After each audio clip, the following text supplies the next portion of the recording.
அன்பானவர்களே, நாம் ஜெபிப்போம். எங்களை அதிகமாய் நேசித்து வழிநடத்தும் நல்ல தகப்பனே, எங்கள் ஒவ்வொருவருக்கும் நீர் கொடுத்திருக்கிற நல்ல வேலைக்காக உம்மை நன்றியோடு துதிக்கிறோம். நன்கு படித்த எத்தனையோ பேருக்கு கிடைக்காத வேலைகளை உம்முடைய பிள்ளைகளுக்கு நீர் கொடுத்து ஆசீர்வதிக்கிற தயவுக்காக உமக்கு உள்ளத்தின் ஆழத்திலிருந்து உம்மை துதிக்கிறோம் தகப்பனே.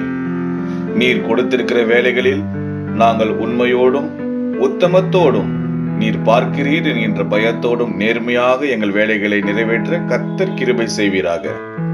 மனிதர் பாராட்ட வேண்டும் என்ற எண்ணத்தோடு வேலைகளை செய்யாமல் உமக்கென்று மனப்பூர்வமாய் எங்கள் வேலைகளை நிறைவேற்ற கிருபை செய்யும். வேலை இல்லாமல் தவிக்கிற உம்முடைய பிள்ளைகள் ஒவ்வொருவருக்காகவும் ஜெபிக்கிறோம். தயவாய் அவர்கள் விரும்புகிற இடத்தில் அவர்களுக்கு ஒரு வேலையை கிருபையாய் கட்டளையிடுவீராக. எங்கள் ஜெபத்தை கேட்டு எங்களுக்கு பதில் கொடுப்பவரே, உமக்கே நன்றி. இயேசு கிறிஸ்துவின் நாமத்தில் ஜெபிக்கிறோம் எங்கள் ஜீவனுள்ள நல்ல பிதாவே. ஆமேன், ஆமேன்.